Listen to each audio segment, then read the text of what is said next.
दोस्तों रिसेंटली हमने Amrapali golf Holmes और किंग्सवुड का प्रोजेक्ट कंस्ट्रक्शन स्टेटस का जुलाई 2021 में एक वीडियो बनाया था।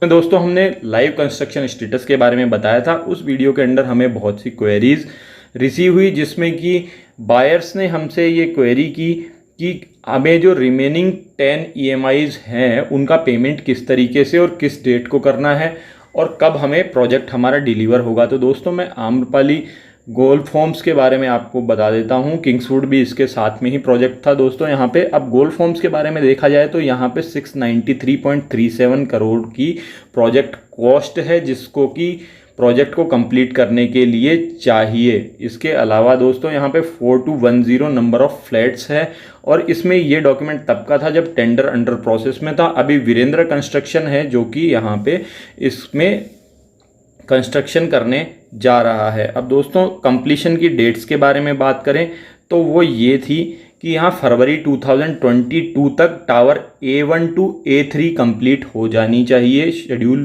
के हिसाब से सुप्रीम कोर्ट के, और नवंबर 2022 तक tower A4 to A7, B1 to B5, C1 to C5 and L1 deliver हो जानी चाहिए, और जुलाई 2023 तक tower L2 to L9, K1 to K9, M1 to M6 and M9 deliver हो जानी चाहिए। प्रोजेक्ट स्टार्टिंग डेट थी अगस्त 2020 की और completion date should be August 2023। Project में जो पैसे बायर्स से आने हैं दैट इज़ 155.33 करोड़ रुपीज़ इतने हैं जो कि बायर्स से आने चाहिए, और यहाँ पे आपने नोटिस किया होगा कि 693.37 करोड़ रुपीज़ हैं जो कि टोटली प्रोजेक्ट को कंस्ट्रक्ट करने के लिए चाहिए। अब ये जो डिफरेंस इन अमाउंट आ रहा है दोस्तों यहाँ पे 693.37 प्रोजेक्ट कंप्लीशन के लिए और 155.33 जो कि बायर्स से मिलना है, इनके बीच का जो डिफरेंस है उसके बारे में कोर्ट रिसीवर और सुप्रीम कोर्ट समझेगा कैसे उस पैसे का इंतजाम करना है या किस तरीके से कंस्ट्रक्शन करना है दोस्तों। अब मैं दोस्तों आपको वो डेट्स बता देता हूँ जिसके अकॉर्डिंगली आपको पेमेंट करना है, और पेमेंट किस तरीके से करना है, आप अपने से करते हैं तो कैसे करना है, और आप अगर बैंक से पेमेंट करवाते हैं तो किस तरीके से करना है वो भी मैं आपको बताऊंगा।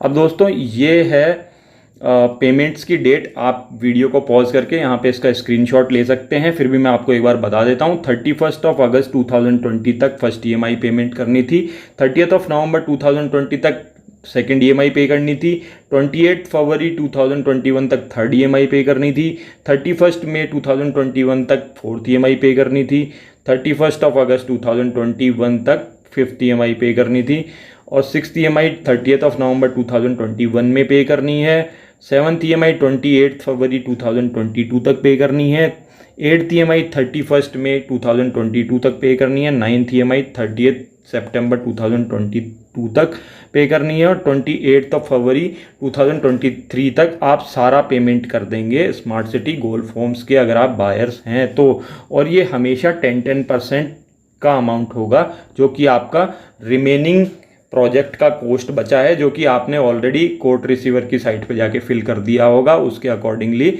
आपको पेमेंट करना है। अब हम बात कर लेते हैं कि किस तरीके से पेमेंट करना है। तो दोस्तों अगर आप अपने से फाइनेंस कर रहे हैं अपने प्रोजेक्ट को, लेट से आपके 10 लाख ऑफ रुपीज़ बचे हैं जो कि आपको पेमेंट करना है आपके प्रोजेक्ट को के लिए, तो आपको 10 लाख को सिंपली 1 लाख के अमाउंट में 10 पार्ट्स में डिवाइड कर लेना है, और उन 10 पार्ट्स को सिंपली आपको पे कर देना है इन डेट्स के ऊपर यूको बैंक की साइट पे जाके।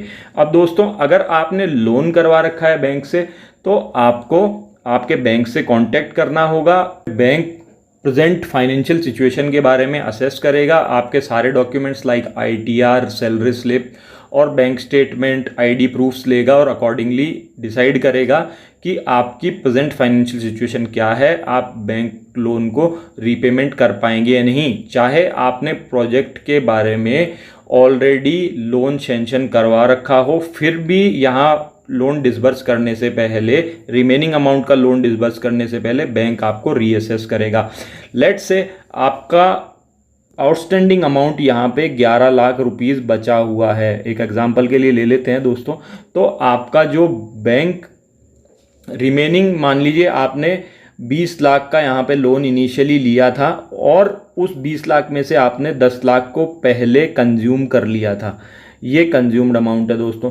अब अगर आप 10 लाख को ऑलरेडी बैंक से डिस्बर्स करवा चुके हैं तो आपकी जो रिमेनिंग अमाउंट बचती है वो 10 lakhs ऑफ रुपीज़ है, और आपका प्रोजेक्ट को कंस्ट्रक्ट होने के लिए 11 lakhs ऑफ रुपीज़ और चाहिए। तो इस केस में बैंक की लायबिलिटी बनती है दोस्तों 10 lakhs ऑफ रुपीज़, और आपकी लायबिलिटी बनती है 1 lakhs ऑफ रुपीज़, क्योंकि टोटल आउटस्टैंडिंग बचा हुआ है 11 लाख रुपीज़। तो अब इस 11 लाख रुपीज़ के अमाउंट को 10 पार्ट्स में डिवाइड करेंगे तो 1,10,000 रुपीज़ ईच EMI यहाँ पे बनती है, जो कि 10 बार आपको पे करनी है इन डेट्स पे। अब यहाँ पे अगर आपका बैंक के पास में आउटस्टैंडिंग लोन आपका बचता है 10 lakhs ऑफ रुपीज़, तो आपको हर EMI पे 10,000 रुपये आपके मिलाने होंगे उसमें दोस्तों, क्योंकि आपकी हर EMI 1,10,000 की बनेगी। और दोस्तों यहाँ पे इसके अलावा जो सर्विस टैक्स होगा प्रेजेंटली वो 3.28% का आई थिंक, तो दोस्तों ये भी आपको अपने से देना होगा, ये भी बैंक नहीं देगा।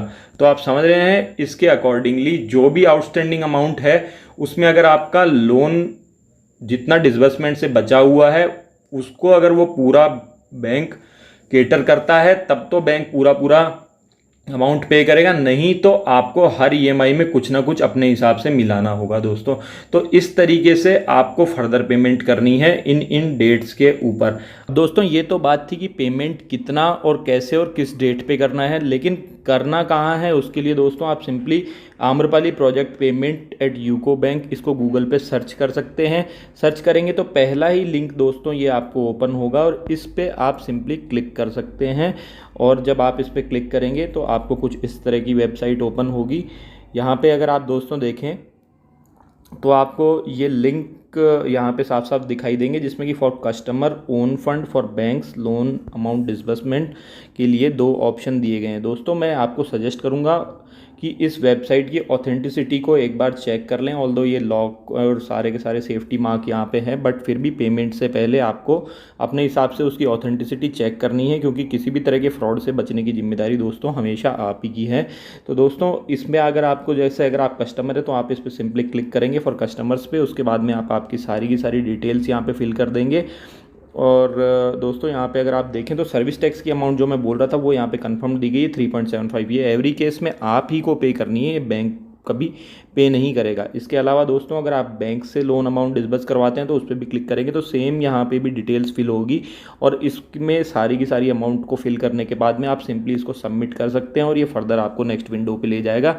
यहाँ जाके आप अपने फर्दर प्रोसेसिंग कर सकते हैं पेमेंट की। अब दोस्तों अगर आप अपने प्रोजेक्ट की कंस्ट्रक्शन स्टेटस की जानकारी चाहते हैं तो आप मुझे अपना साइट प्लान, जो कि कुछ इस तरह का होगा जिसमें ईच टावर की पोजीशन दी हुई होती है, ये मुझे आप आम्रपाली प्रोजेक्ट स्टेटस @gmail.com पे मेल कर दें।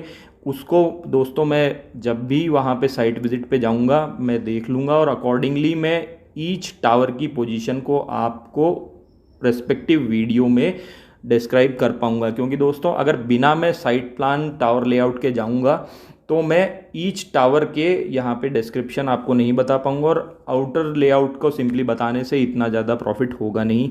तो दोस्तों इसीलिए अगर आपको अपने प्रोजेक्ट की कंस्ट्रक्शन स्टेटस का बारे में जानना है बिना वहाँ पे साइट पे जाएं, तो दोस्तों मैं आपकी इतनी हेल्प कर सकता हूँ कि आप मुझे आपके साइट प्लान का जिसमें कि टावर लेआउट दिया हो आम्रपाली प्रोजेक्ट स्टेटस @gmail.com पे मेल कर दें। मैं वहाँ पे जाके आपको ईच टावर के कंस्ट्रक्शन का स्टेटस बता पाऊँगा और फर्दर भी जो आपकी क्वेरी होगी उसको भी रिजॉल्व कर पाऊँगा।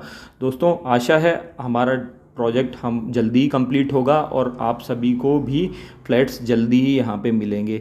बने रहिए आपके अपने channel Amrapali project construction status के साथ में। धन्यवाद।